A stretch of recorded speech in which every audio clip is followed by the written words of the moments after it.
Hi, we are going to continue on with Chapter 7 material today. Specifically, I'll be talking about t-tests for dependent means.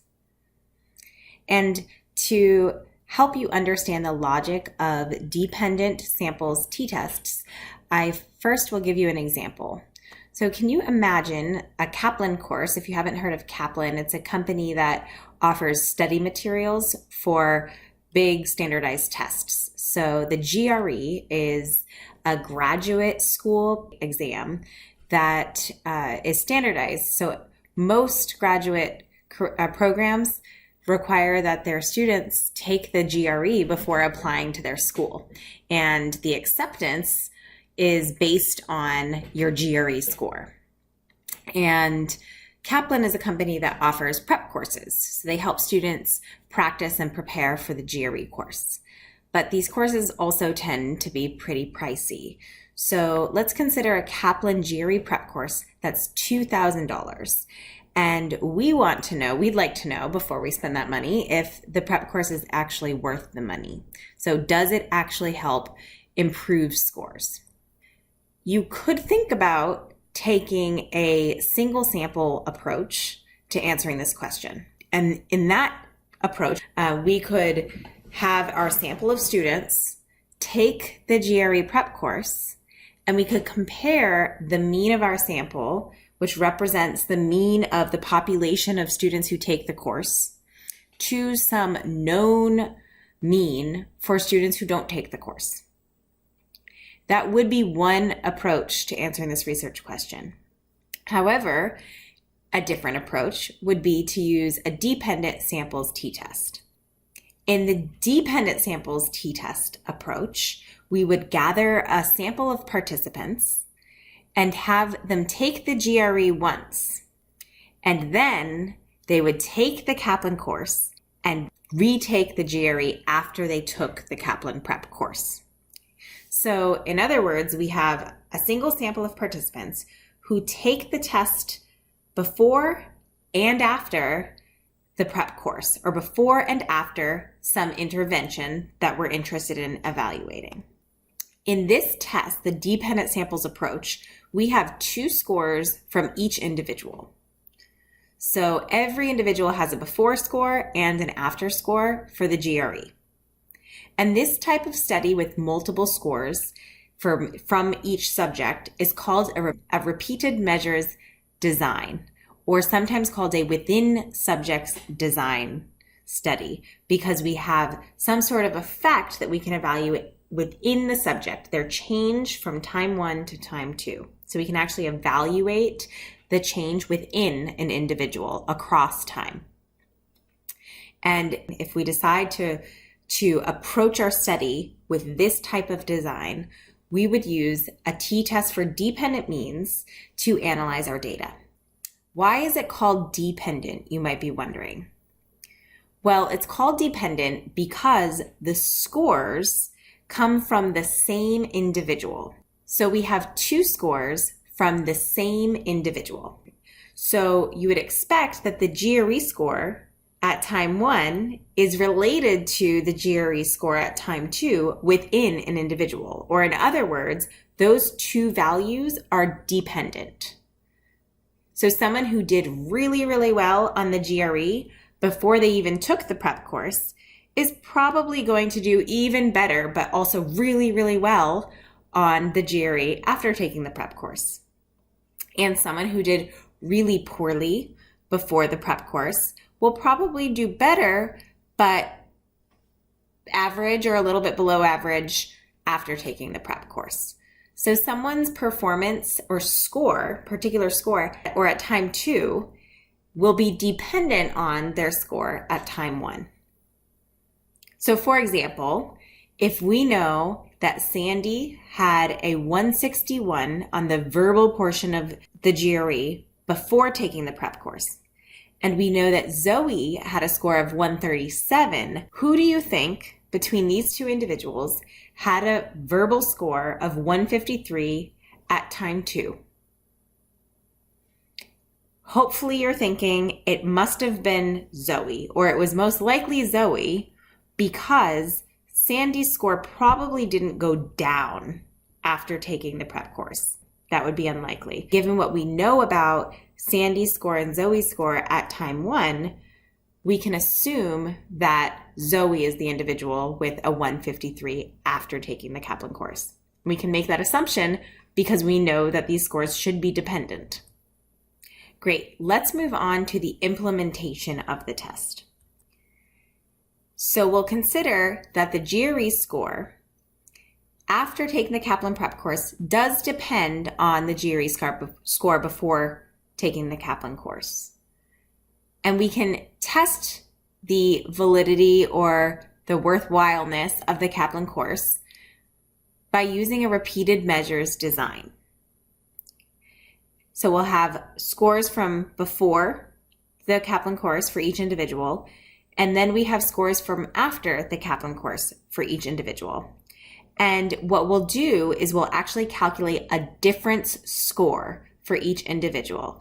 This is new terminology. This is a technical term, the difference score.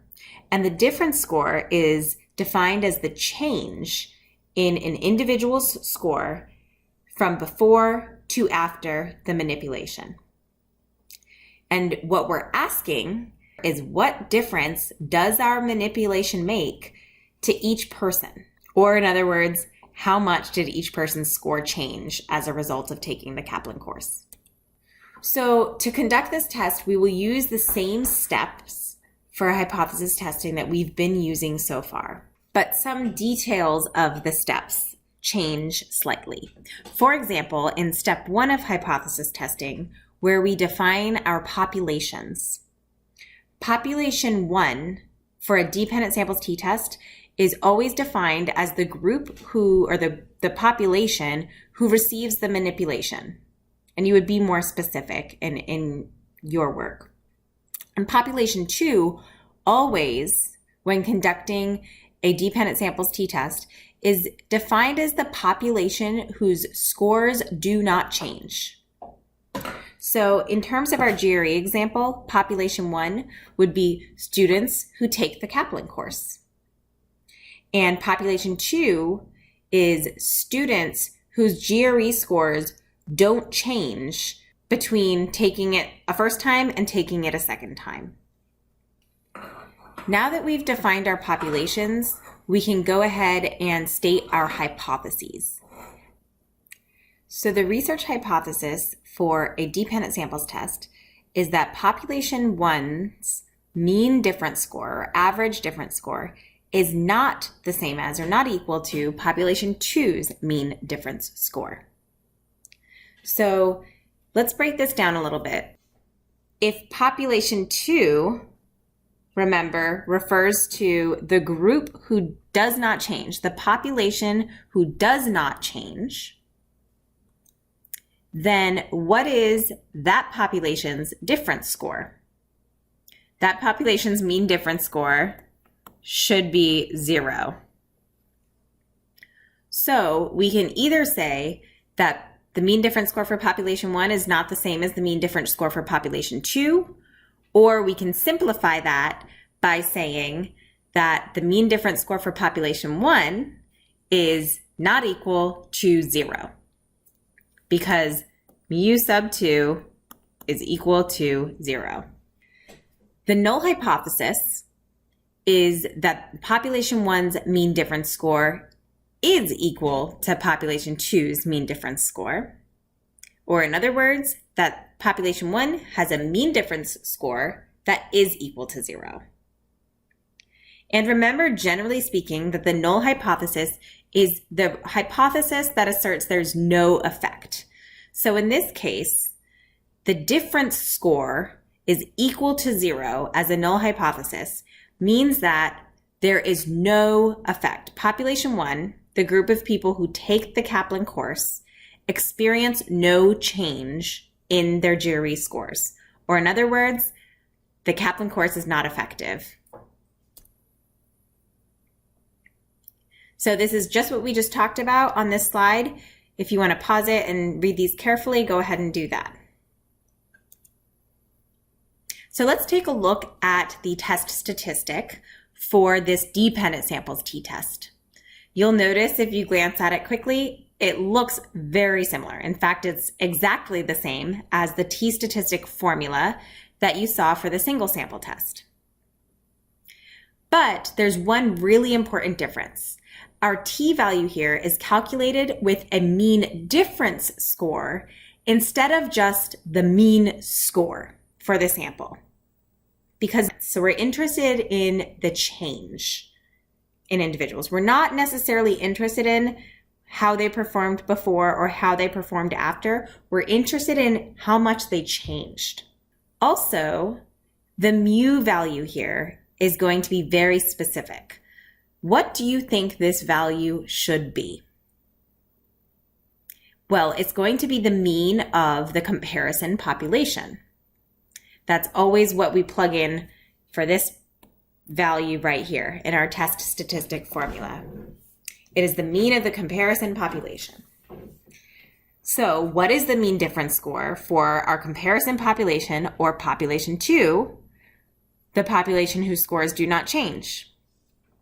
Hopefully you recall that that should be 0. So the value that we will always plug into this formula for mu when conducting a dependent samples test is going to be 0, because we're comparing our mean difference score to the mean difference score for a population who does not change. Let's work through a small example. When conducting a repeated measures test, remember that we have 2 scores for each individual. So our data table now expands. We have multiple subjects who each have a before and after score, and we need to calculate a difference score because that's what we're really interested in for each person.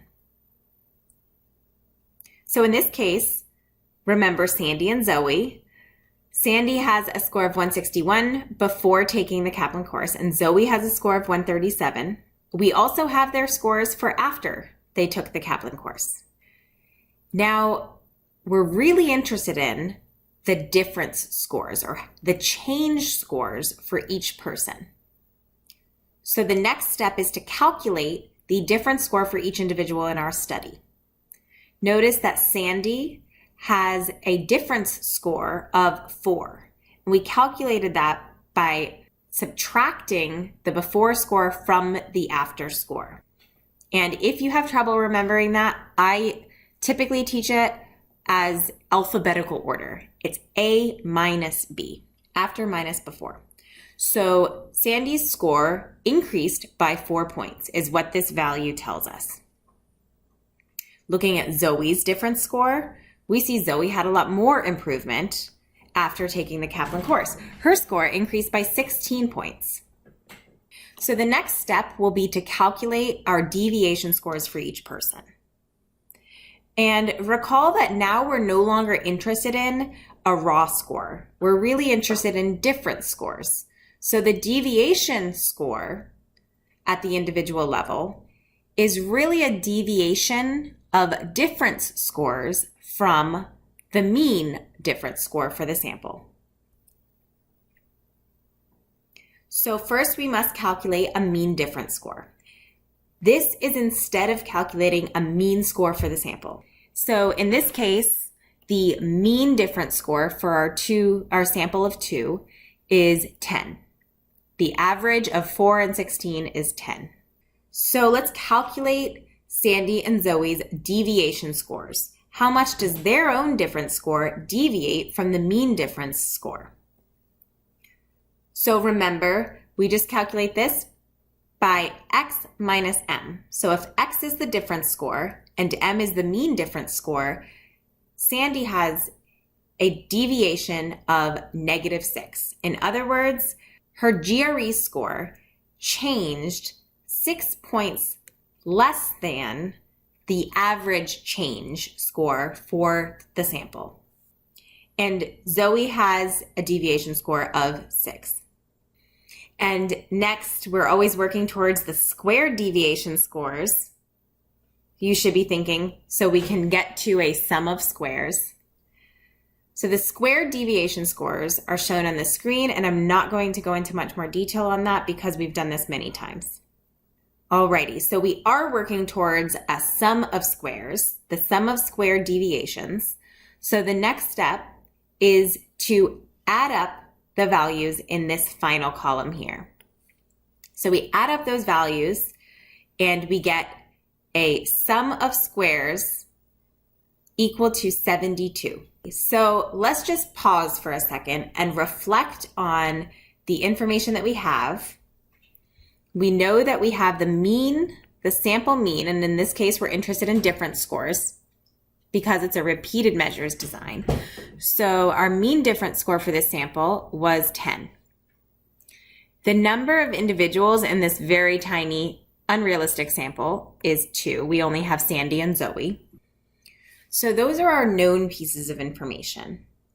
And remember that to conduct our t-test, we are going to have to determine the characteristics of our comparison distribution, ultimately. And always you should be thinking ahead. At this point, we're getting familiar with this. I'm going to need to know my comparison distributions mean, my comparison distributions standard deviation or the standard error, and also the shape of my comparison distribution. The standard error is this last value here. The estimated standard deviation of the distribution of means is also known as the standard error. And we know that that goes into the denominator of my test statistic. So we're going to have to calculate that value. And before we can calculate that value, we need to calculate the estimated population variance, the estimated variance of the distribution of means, and then we can take the square root of that to get our standard error. So in my last lecture, I walked through how to calculate an estimated population variance. Remember, we need to do this because we were not given the variance of the comparison population. And remember, we can estimate the variance of the comparison population using this formula, sum of squares over degrees of freedom. And you've seen this written a different way. You've seen it also written as the sum of x minus m squared over n minus 1. This is the same thing as SS over DF. And take a minute, you can look at that formula and go back to the previous lectures if you're curious about why these are equivalent, and let me know if you have any questions. So I've gone ahead and filled in some of these values. Sum of squares, we've already calculated, we know is equal to 72. Degrees of freedom, or n minus 1, is 2 minus 1 is only a value of 1. So that's equal to 72 over 1, or in other words, 72. So our estimated population variance, or S squared, is equal to 72. Now remember, to get from the variance of the population to the variance of the distribution of means, we're using this formula. S squared sub m equals S squared over n. S squared sub m equals S squared over n. That's a formula you've seen before, and we can read that out loud as the variance of the distribution of means is equal to the estimated population variance divided by sample size. So we divide 72 by 2 to get 36 as the estimated variance of the distribution of means. And finally, we have one more step before we get to our standard error. We've just calculated the variance of the distribution of means, and the standard error is the standard deviation of the distribution of means. And we know that to go from variance to standard deviation, we take the square root. So here we have the square root of 36, which is equal to 6. So now we have all the information we need for our t statistic calculation. 10 is our mean difference score for the sample. 0 is the comparison population's mean difference score. and the mean of the comparison distribution. And 6 in the denominator is the value of our standard error. This reduces to 10 divided by 6, and we get a value of 1.667. So our t-statistic is 1.667. The next step would be to look in your t-table for the cutoff values for a two-tailed t-test. You'll always use a two-tailed test for the dependent samples. And remember, you'll use degrees of freedom equal to 1 for those cutoff values. So you'll find the cutoff values, and if your test statistic falls in one of these shaded rejection regions, we would reject the null hypothesis because it would indicate that this amount of change that we observed in our sample would be very unlikely, less than 5% likely if we're using a 0.05 cutoff level, if the null hypothesis were true. And I'll repeat that again because it's really important. I want to keep hammering this home, that if we are able to reject the null at the 0.05 level, it's because this test statistic comes from a sample value that is so extreme that it's less than 5% likely to occur under the null hypothesis. Okay, and that's the end of this lecture. Please let me know if you have any questions or post them in the discussion forum on Canvas.